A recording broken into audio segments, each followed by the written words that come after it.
Okay, two things. Number one is, last night when I went to put together the Marmakomos, I did not have my usual Bar Ilan drive on me. So the Marmakomos are not the same. I had to do a lot of cutting and pasting just from Sfarim I had in my house. Kind of looks old-fashioned. I'm sorry about it's not so clear. Number two is, I was planning on talking about Mishloach Manot today, talking about Inyane Purim, and then Jonathan told me yesterday that he enjoyed the regular shiur. So I said, let's combine them.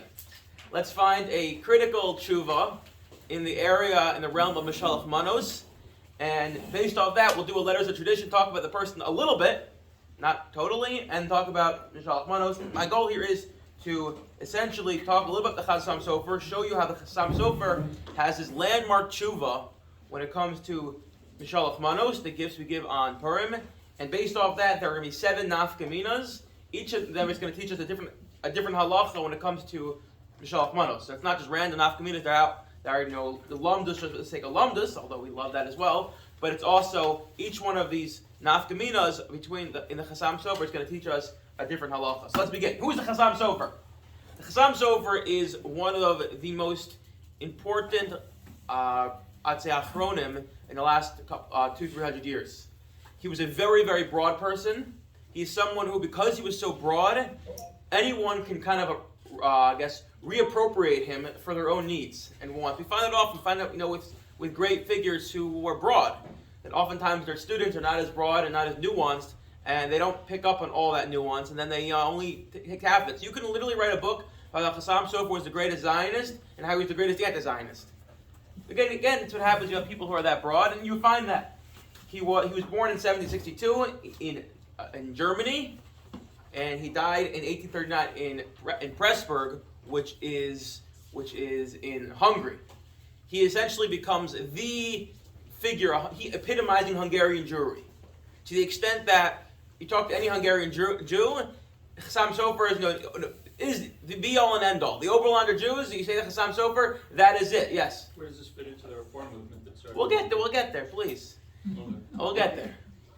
And the Chassam Sofer, Moshe Sofer, he came from a line of rabbinic families. He had 2 primary rebbeim. One rebbe was the Haflah. The Haflah was a very interesting figure. He was one of the early first generation of Hasidim. So already you see there's that influence in Chassam Sofer's life where he has this Hasidic rebbe, although we'll see soon he didn't take on many of these Hasidic practices.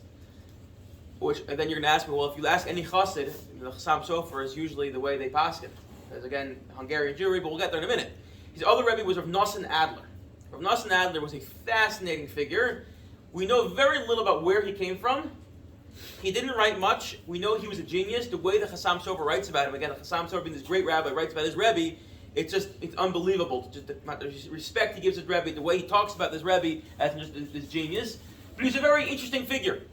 He decided that he was going to start pronouncing everything in Havara Sephardi, and actually using Sephardi, and not in the Ashkenaz thing. That was the more correct tradition. He incorporated a lot of Kabbalistic practices. Apparently in Pressburg, which is a very orderly city, they didn't know what to do with him. But at the same time, they also recognized he was a Yachid. The Chassam Sofer said he was like a Malach. And therefore, they kind of said, you have your own minyan, you and 10 people, and don't push your practices on anyone else. And interestingly, the Chassam Sofer was very well versed in Kabbalah, rarely quotes it, and doesn't follow many of the practices of his Rebbe, but he really talks about his Rebbe in a very strong way. To get to Inbar's point, so the Chassam Sofer, again, he had this he wrote on everything. He wrote on almost every Masechta in Shas. He has these drushas, he has 1,000 tshuvos. He really he writes a Chassam Sofer al Torah. Chassam, by the way, comes from Chedushay Torah's Moshe. Chassam is the abbreviation. Ches Sof Mem. And he has many students who go all across Hungary. Maram Shik, one very important one. Rav Schlesinger is another important one, and his own son. He then has multiple generations. Until today, there are still Sofers, Rosh Hashivas in Yerushalayim, who consider themselves Talmidim and great-grandchildren. The Shevet HaLevi, Rav Wozner, we'll hopefully get to him one day, a grandson of his. The Chassam Sofer lives in a time when the reform movement is just beginning. It's beginning. It doesn't come to the full force. That's after his death. But the Chassam in Israel, Jacobson in the early 1800s founds his own synagogue in Germany. He introduces the organ into the synagogue. Again, you can argue this is the first Reformed temple. Chassam Sofer comes out, Eish Lahavin, fiery against his organ. And when you read his tshuva, you read his father-in-law's tshuva. I neglected to mention his father-in-law was the great Rabbi Kiveger. They say, by the way, Rabbi Kiveger, again, anyone who's learned a little bit, Rabbi Kiveger, he's like the towering intellect when it comes to the last 200 years. They say, again, I don't know if it's a true story, but the spirit of the story is definitely there. When they went to Rabbi Kiveger and said, they went to the Chassam Sofer and said, we have a shidduch for you, the daughter of Rabbi Kiveger. He says, I can't marry the daughter of Talmud Chacham. What am I? They went to Rabbi Kiveger and they said, we have a son-in-law for you. He goes, I can't have him marry my daughter. Such a goon to come into my family. I'm not worthy. So the shotgun said, perfect. You're perfect for each other then. So the Chassam Sofer and his father-in-law both came out very strongly opposed to the organ in the synagogue, and basically what became the mantra of the Chassam Sofer's life, and really set the stage for, I would say, even in a way, our response to modernity, is slippery slope. That once you begin to give in, you have to be very, very careful, because what the Chassam Sofer said, a plain words, Chadash Asr min Torah. The plain words is that the Chadash, the new grains, is Asr until the second day of Pesach. So Chassam Sofer did plain words, Chadash Asr min Torah. What is new, what is novel, is forbidden by the Torah. Chassam Sofer really believed in this, and again, he looked around him and saw this beginning of the Reform movement, and he had a lot of clairvoyance here, and he really saw where it was going to go, and he kind of put his foot down and said, we have to stop this. And and that's also why he joined the Hasidim, as in he allied himself with the Hasidim, because he said, I can ally myself with the Hasidim, who have many practices he didn't like, many new practices, Nusach Hari, using Nusach Svard, different Minhagim, which were new. Or he said, I can go to Czechoslovakia, to Prague, and go with the more, I would say, not reform in the way we say it now, but people are more modern. And he said, I'm going to go with the Hasidim, I'm going to go with the more traditional, and if you look what happened to Czechoslovakian Jewry, it really went off. So he really had the foresight to recognize that. And he basically, there are times when he would say things like, with the organ in the synagogue, is it really Usher? You can find out if a non-Jew's playing it. Probably not. But he came out very strongly opposed to it because he recognized where this would go. Moshe of Dessau. Anyone ever hear of Moshe of Dessau? Otherwise known as Moses Mendelssohn. So Moses Mendelssohn lives in the same time. Moses Mendelssohn writes a tshuva. Again, maybe we could do this tshuva one day. Also, essentially agreeing with the local duke that you could delay burial. The problem was there was a concern, people would be buried alive. This was a big concern across the board in the 1800s. People have all sorts of invention to make tombs, to make coffins with little bells in it in case the person wakes up. There's a lot of literature on this, both in the Jewish world and the secular world. So the duke made a decree: you have to wait 3 days for burial. We bury right away, right? That's what we Jews do. You die, we bury you, we start eating ready at Shiva. Kind of our practice. And Moses Mendelssohn writes a tshuva. He was a Talmud Chacham to some extent. He writes a tshuva essentially sanctioning this. And there was obviously a fiery criticism coming from Yaakov Emden, and the Chassam Sofer as well wrote a tshuva. So he's right in the thick of things. However, important to note, the Chassam Sofer was not a zealot. He was not a kanoi. He was very measured. He was very soft-spoken. Even the strongest opponents, those Reformed Jews, spoke about his character with great praise. He was a very fine person. He was a very principled person. He's a very fine person. The Chassam Sofer writes in a few places, don't make a fight out of this. We can oppose it, but don't make it into a fight. And partially that was pragmatic, because he said, once you create machlokas, you make a fight, you both carve out sides, what ends up happening is people dig in, and what would have been a small minor skirmish becomes a real fight, a real machlokas, and then no one wins. His Talmidim, however, were kanayim, were zealots. And it's interesting, you see the same thing with the students of Moses Mendelssohn. Moses Mendelssohn, a very interesting figure. I don't want to get sidetracked by him. His students were much more zealous than he was. There was a man by the name of Michael, historian, his name is Michael K. Silber. He wrote an article called The Emergence of Ultra-Orthodoxy. And he basically ascribes it to Chassam Sofer, more to the Chassam Sofer's students, who basically took the position of the Chassam Sofer and ran with it. Really to an extreme, and that's what he argues is the emergence of what we now know as ultra-orthodoxy, which is a more modern phenomenon. And you find the same thing with Moses Mendelssohn. His students, he was a more traditional character. His students basically made him out to be this reformed Jew in order to give their movement stature. So you find that great people, their memories are reappropriated. And interesting, by the way, Chassam Sofer students did the same with Moses Mendelssohn. They recognized that since Moses Mendelssohn was kind of being held up as a way to grant authenticity to a movement, they kind of pushed him out and said, this guy's crazy, totally reformed, anything he says is against orthodoxy, he's not orthodox, etc., etc. So you find like the Aguda, that era, again, the beginning of that movement already, precursor that, on one end, kind of painting Moses Mendelssohn crazy, painting Chassam Sofer another way, and you find Moses Mendelssohn students also pulling him more left because they wanted to use him for legitimacy. But that takes us to a side point. Okay, so Chassam Sofer, being a person of his stature, he wrote certain landmark tshuvas. Meaning, anytime, if you go through certain sugyas, you have to contend with the Chassam Sofer whether you agree with him or not. Tshuvas, for instance, when it comes to Chalav Yisrael, the definition of Chalav Yisrael. Hopefully we do our Moshe Finest, we'll do that tshuva. The Chassam Sofer staked out a position, and pretty much after that, everyone had to contend with it. Even if they disagreed, they had to find some workaround. When it came to minhag, the Chassam Sofer said, a minhag is stronger than a derabbanan. Because a minhag is binding, because it's like a neder, it's like a vow, and therefore minhagim are almost rise to a biblical level, which is wild. And one who goes over communal minhag is being over a daraisa. Again, kind of showing you what he's doing here. You can think about people are changing minhagim. He needs to stake out a position there. He felt very strongly that, unlike in Lita, where the Rosh Yeshiva was the most important person in the community, the yeshiva, he felt it was the Rav. The Rav was the be-all and end-all, which again, maybe you see a little bit in the Hasidic community. The be-all and end-all. He wrote a tshuva, one we're going to do today, about Mishloach Manot. And it's not a landmark tshuva in the sense that it created precedent, and this is the way the community was structured differently, but there was a problem in a Ramah. He writes an answer to it, and after that, everyone basically uses that as the benchmark and the starting point for Mishloach Manot. Let's do that together. Any questions before I begin? Okay, the Gemara Megillah, and Zion tells us, when the Pasuk Megillah says we send Mishloach Manot ish l're'ehu, we send out gifts, each man to his friend. So the Gemara tells you there's an obligation to give shtei manos ish echad, to give on Purim 2 gifts to one man. Again, the drush is going to be, it's Mishloach Manot is in plural, sending gifts, ish l're'ehu, one man to his fellow man.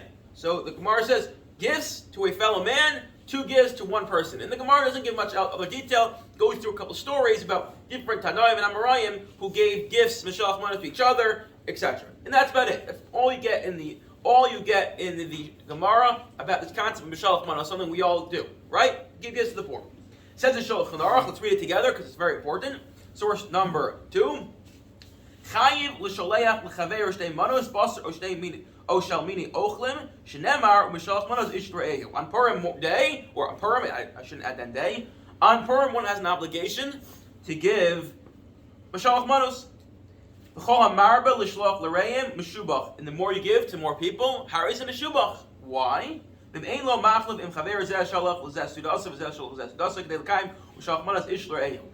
if someone doesn't have Mishloach Manot, they're not so wealthy? Well, what are you going to have? A Suda on Purim. So you know what you should do?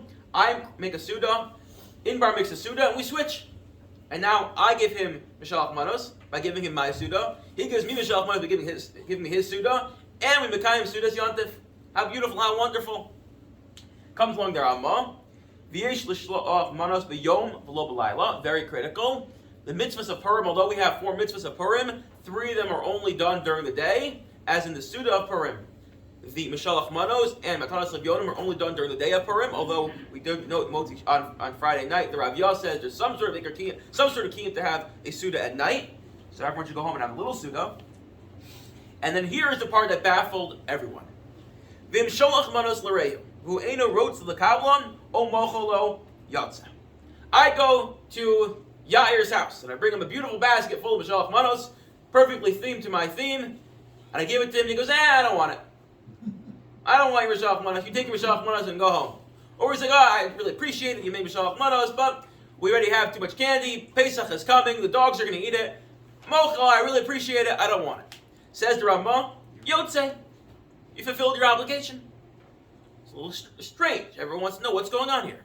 Imagine if I went to shake a lulav, and I opened up my box of lulav, and I found out that Yair's dog ate my esrog. Good intentions. I'm not going to get punished.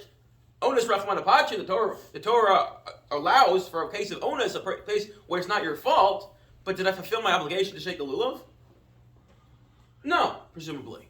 If I go to my sukkah and I find my sukkah got blown over by the wind, so, okay, I don't have a sukkah. Onus Rachman Apache, and the Torah says, okay, so you can eat out of the sukkah if you don't have a sukkah. But did I fulfill my obligation to eat in the sukkah? Presumably not. So why here, when I want to give Mishloach Manot to someone, they say, no, do I fulfill my obligation?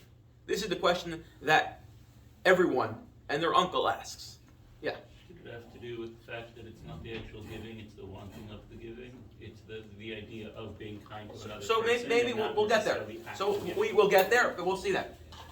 Says, and then a little more, Isha Chayavas Matanas Levyonim, a woman has to give Matanas Levyonim, Mishloach Manot Ish, and Mishloach Manot like a man, and the Mishabur is very confused. He's like, I look around, and I don't find, oftentimes the women are not giving Mishloach Manot, they think it's another mitzvah they're potter from. He says, no, you should give. Okay, maybe a woman can do it with her husband.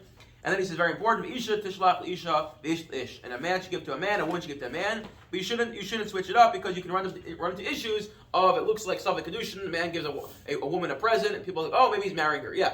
What about what about if a family makes the Mishloach Manot and then you give it to another family? Does that we find that you can give it together. But the question that I really want to drill down on is, what is going on here? Why does the Ramban, he quotes Vishem the Ran, why did the Ramban think you can still fulfill your obligation even if you didn't do it? What we should say is normal. And we say normally.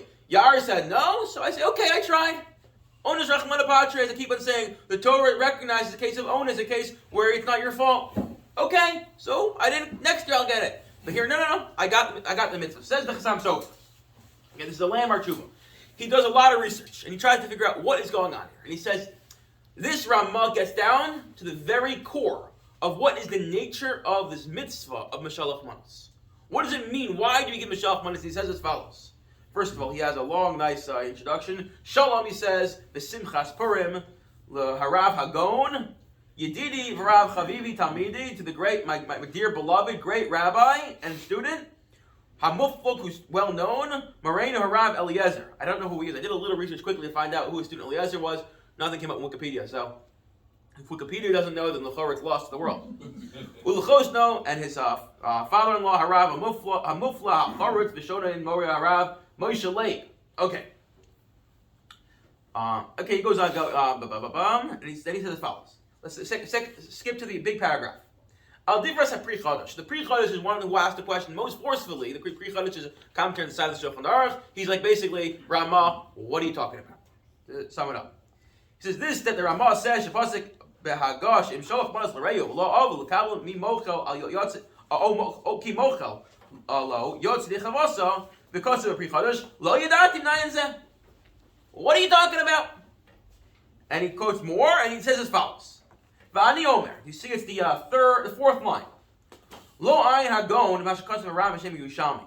The great Gaon of the Pri Chodesh, he didn't see what the Ran said. He should have done his research. Why? The Marav Istamim Upliger Ameir Rabbanik Ikavas Hadas L'Kavod Atzmo O L'Kavod Okava. Al L'Kanas Hados L'Kavod Atzmo L'Mahani Abar Hareni Ki L'Miskav. Even Kain Yof V'Kas of Pri Chodesh. And then he says as follows. There are two reasons for Mishloach Manot. The Trumas Hadeshin, we quoted him last week, and I'm going to just a quick note about him, or Moshe Isserlin, not Isserlis. He is someone, he had a perfect batting average.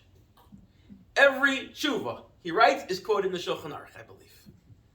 He is just of that stature. Now, the interesting thing is, he wasn't really a book of shalos and tshuvas. He was not a book of question and answers. He made up his own questions. It was a style. He made up his own questions, and then wrote answers to them. Okay, but it's a very, very important work. And we quoted him last week. We've quoted him multiple times. We're going to always quote him because, again, this is what he says. Why is there Mishloach Manot? Kasa kadei sheyeh harucha l'bali simchos av ilu lo yaspik lo sudas harei chova b'sayeo ayin sham v'yish lomar afilu osel litov v'kamak l'tiknu l'kedash lo l'vayish mish ein lo kasof b'sav l'tainas v'ken kishem ein be'emes ein lo dai b'sveiko ein b'mechilos klum ela fiyudas lei v'kamak lo yimucho b'shom shlo l'vayish. Says he as follows. The truth says, why is Mishloach Manot? Very simple. What's one of the things we do on Purim? We eat meals. So the point of Mishloach Manot is to bring food so that you can eat a meal at your friend's house. Or your friend can have a meal. I bring him Mishloach Manot so now he can have food for his meal. Mishloach Manot is really just a way to prepare for the meal. That's all it is. And if that's true, if Yair says no, thank you, so the Chor, according to the Ritumas Adeshin, I'm not going to get my mitzvah. And that's not what the Ramah is getting at. If you think the point of Mishloach Manot is just so that in order to, it's a way to get, it's very transactional, it's pragmatic. I need to get you food so you can have a meal, so then the Chor, if you say no thank you, it doesn't work. Why would they institute this? So he says something fascinating. Perhaps because there are people, even though everyone gets Mishloach Manot, but there are many people who can't afford a meal, and in order to provide some sort of anonymity, in order to provide a cover so that they're not embarrassed, everyone gets a gift, and including the poor people. So what I would do is I would give, the wealthy people something nice, but I go to someone I know who really can't afford it and give them something much nicer. Yeah. But by that same token, you could just exchange sudas just before sunset. Yeah, an economy. Right, and you said that we can't do. No, you can do it all throughout the day. You can't do it at night. Right, but you said at night you can't just exchange sudas and say, like, I'll make a suda. Good, and give okay, it to hold you, that. which doesn't Okay, work, which okay, good. is Good. So hold that thought. We're going to get there. It's 1 verse 7. Says, comes along the Manos HaLevi. The Manos HaLevi was of Shlomo Alkabetz. Anyone know who Shlomo Alkabetz was? He lived in Tzfat, one of the Kabbalists in Tzfat. Anyone know what he famously wrote? Lichadodi. Not only did he write Lichadodi, not only is he of Lichadodi fame, he also wrote a parish on the Megillah, which allegedly he gave to his father-in-law, or his father, as Mishloach Manot. Imagine how disappointed his kids must have been. It's like, what did he give us? They open it up, they unwrap it. Oh, it was food for thought. Food for thought, exactly.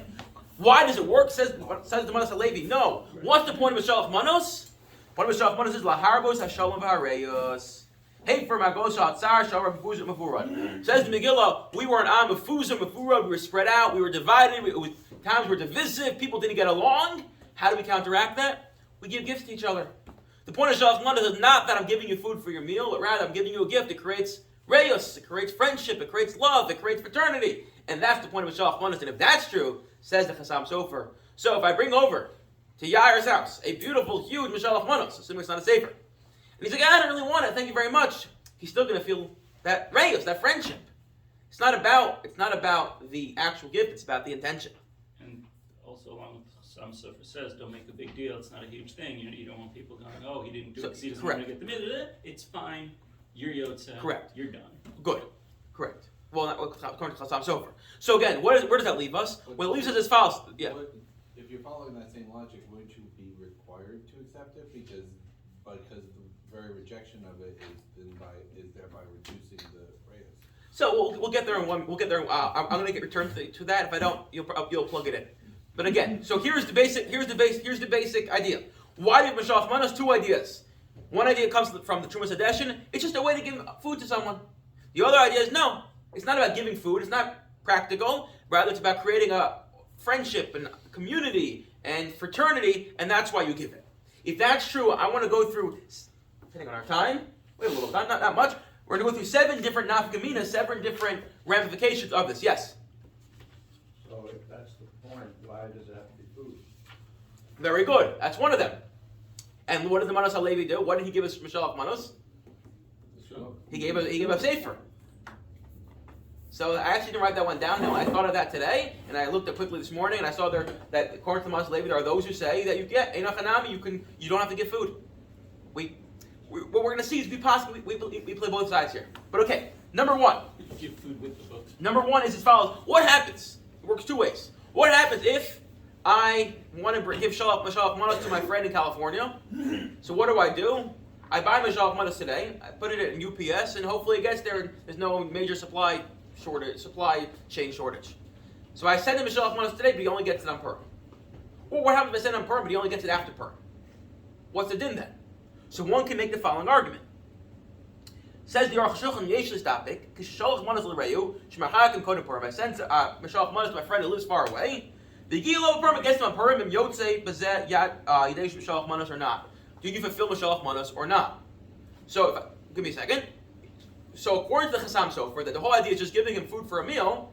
So one can maybe make an argument that if I send it today and he gets it on Purim, so now he has food for a meal. Whereas if I send it to him today and he gets it on Purim, you could maybe argue according to Manos HaLevi, there's not as much reyos there because it's so separate. Yes, he's happy with the package, but it didn't happen on Purim. The whole happiness happened before. And again, you can really play this both ways. but certainly if he gets before Purim, so on Purim he has the food for the meal, but before Purim you don't have the same rate, the same friendship there because there's such a disconnect. There's such a disconnect.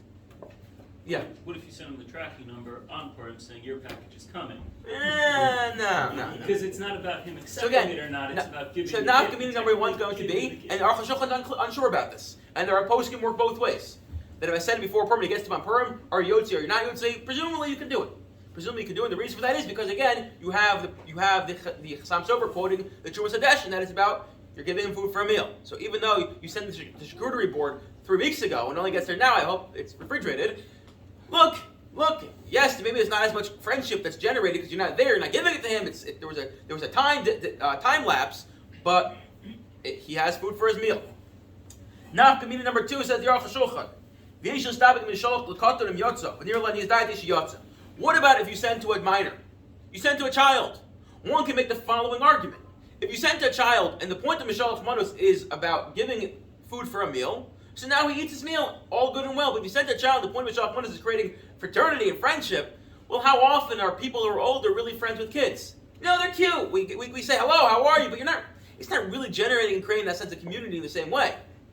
Right? It's not the same. And what? Is it Katan Chayav and Suda? Still, I think enough that maybe Al Tzchinach. I was wondering the same thing. But one can make the argument. One can say that this that the Aruch HaShulchan is unsure about comes to the same idea. That if you give to a Katan, it's about creating that fraternity, that friendship. Well, it doesn't happen the same way. Number 3. This one is a very important one. Davar Katan L'Ashir. So this one again, I'm not going to read it all inside because there's time. But the Ritva says, it's a little cryptic, but the Ritva says, this that you give Mishloach Manot, it has to be something that's commensurate to who you are. Imagine if you get a knock on the door, and Jeff Bezos is standing there. And he's like, I want to give you a gift for Mishloach Manot. And he pulls out one of those Pashkis, Mike and Ike's, and like the Twinkies. And he gives it to you. And he leaves. And you're like, dude, you just wasted $1 billion to go to space and all you can give me is this lousy little Twinkies that taste like nothing? There's no reyus there. There's no friendship there. You're going to be upset at the guy. If someone who's really wealthy gives you a nothing, does that create friendship? It might even have the opposite effect. But if it's about Suda, if it's about the meal, so again, let's use a different example, not Twinkies. Let's say he gives you a hot dog. And you want to eat your hot dog at your meal, so great, you had a hot dog. All good and well. You have food for your meal, but no, if it's about creating that friendship, that reyus, that community, and a wealthy guy gives you something that you can't really do anything with because you're upset at him because why? That's all you can afford to give me. So then it didn't create it. And also the opposite works as well. If you go to Bill Gates and you give him, I want to give you a gift. Here's $5. Like you didn't do anything there, right? He's going to be like, I don't need your $5. Although there are some people who are billionaires who give them $5, they might get very excited because that's what money does to people. So again, if you go to someone who's very wealthy and you give them something very, very meager, it might not create the same friendship and fraternity and brotherhood and love because they don't really, it's negligible to them. Whereas you can make an argument, no, but if you give them, they use it for their meal, so it does work. So this is also found, and the post can point out because of this, one should really make an effort to at least give the Mishloach Manot they're going to be Yotzei the mitzvah with. That first one, something nice. So you want to give out candy and little, small, cheap things, do so. But at least choose one person you're to give something a little nicer to. A bottle of wine, maybe some meat, something nicer in order to fulfill this requirement that you're not just being Yotzei, but you're actually giving something to someone that's going to generate a sense of friendship and love and fraternity and community. And that's something we should all try to do. So maybe at your Suda, you're having someone come to your Suda, take that piece of meat and say, by the way, not only am I serving your Suda to your guest, but this is also my Mishloach Manot to you. And then you can fulfill that obligation. Yeah. Mishloach Manot has to be cooked and edible as it is. We'll get there. You can't give raw meat. We'll get there. Please. Edinburgh, you're always jumping the gun. Next one, this I thought was fascinating. This came from Rav Nosson Gestetner. He asked as follows. You have a guy who's in a hospital. He's a chola sheyesh bo sakana. A chola sheyesh bo sakana is someone who is in dire straits, and therefore we waive, because of pikuach nefesh, we waive the prohibition of consuming non-kosher food or food that's asur b'hana, food that otherwise one would not allow to have enjoyment from. Okay? Guy's in the hospital, he can eat anything. Can you bring him food that's asur b'hana? Can you bring him treif? Can you go to someone and say, because it's Happy Purim, It happened to be this morning. I was cooking and I spilled my milk on my meat. I can eat it, but here's your Mishloach Manot. You can eat it. You're allowed to eat it because you're in dire straits. This is the question he has of Nashon Gestetner. And I think you can plug it in as well. If it's about food for a meal, so maybe, yeah, it's food for a meal, he can eat it. Whereas no, if it's about creating friendship, it's not going to create friendship. He's just going to look at you like, you're not giving it to me because you love me. You're giving it to me because you have nothing else to do with it. Ultimately, a Nashon Gestetner thinks you can't give it for multiple reasons. One of them is that might be considered hana. You're getting benefit out of it by giving it to someone else and him, trying to fulfill your obligation. Yeah. Not only that, you said in the past that even though it's usser, it's still usser for him to eat it. It's just he's allowed to eat it because it's a bigger usser for him to not eat it. Okay, but still. So it's still usser. So even though he's no, but still can eat it. I hear what you're saying, but yeah, either way, I thought it was a very interesting nafkamina, and it comes with tray food, it comes with anything. If someone's allowed to eat it, can you give or not? Number 5. This was Amber brought up. Says the Aruch Shulchan, you have to give something that's edible right now. You have to give cooked meat. And raw meat. Assume it's not the what's that raw meat that people like to eat?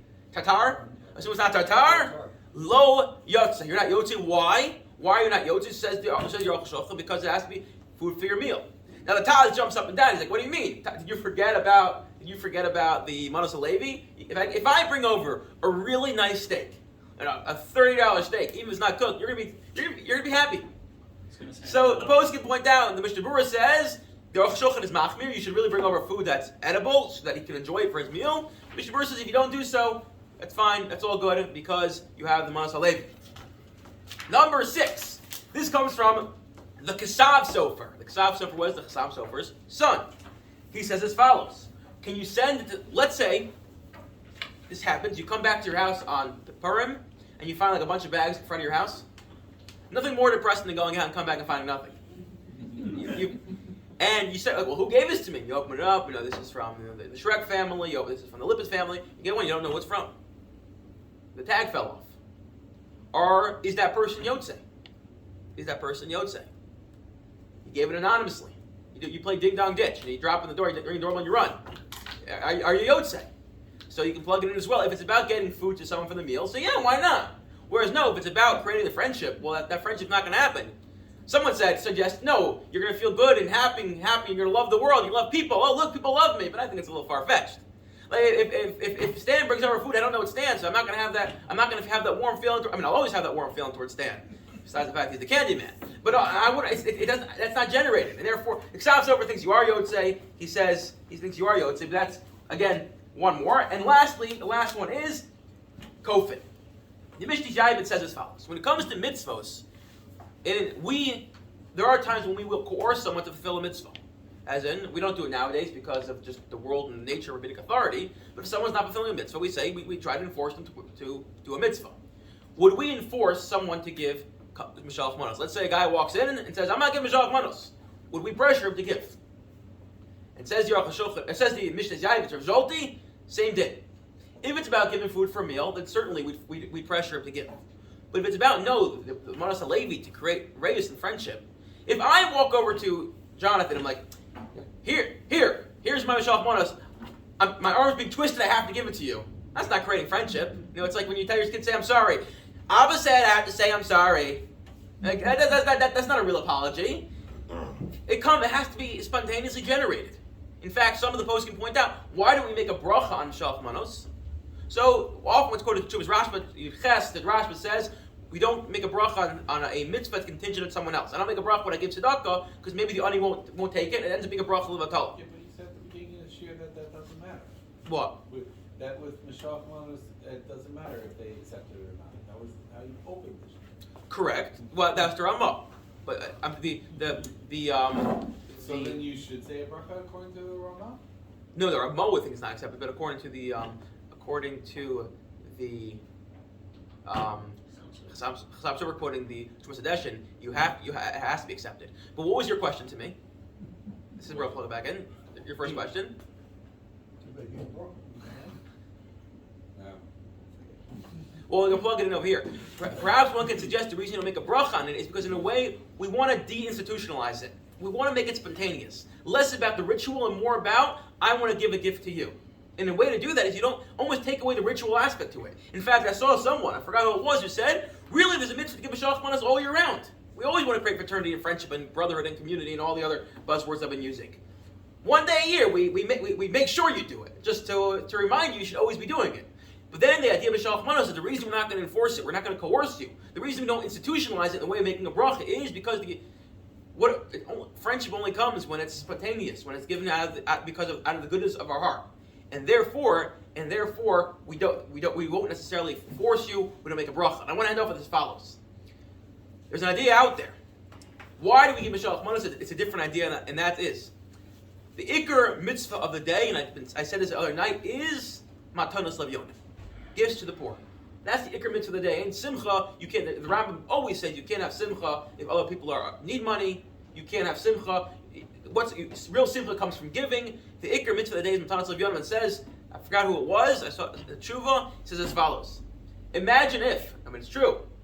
If you dedicate one day a year to give out money, to give away money. As I said on Friday night, it's not tax day. To give money to poor people, you're going to make them feel bad. Perhaps the idea of Mishloach Manot is if everyone gets a gift, so it takes away some of that stink.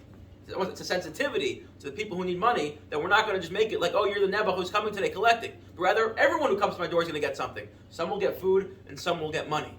And if that's true, one could say in a way, Mishloach Manot is a little bit akim of matanos levyonim as well. And I guess the takeaway from all this is, what's the nature of Mishloach Manot? Why do we do it? Is it for the meal? Is it for great community? We kind of played both ends. We said, we had 7 different mafkaminas. I won't go through them all now for the time's sake. But really, I think what emerges is we should have both in mind. Have both in mind. Have it for the meal, give something really nice, at least to one person, but also recognize the ikar point of it is to create friendship, to create reyos, to create ava. It's a time when perhaps to bring to someone maybe you didn't agree with or got into disagreement at some point during the year, to rekindle friendships, because ultimately what the day's about, what Purim is about, is we were an am, mufurod, mufuzo, we were spread out, and we're coming together, b'simcha, as a community. Everyone should have a wonderful week, an easy fast. I will see you tonight, 8:45.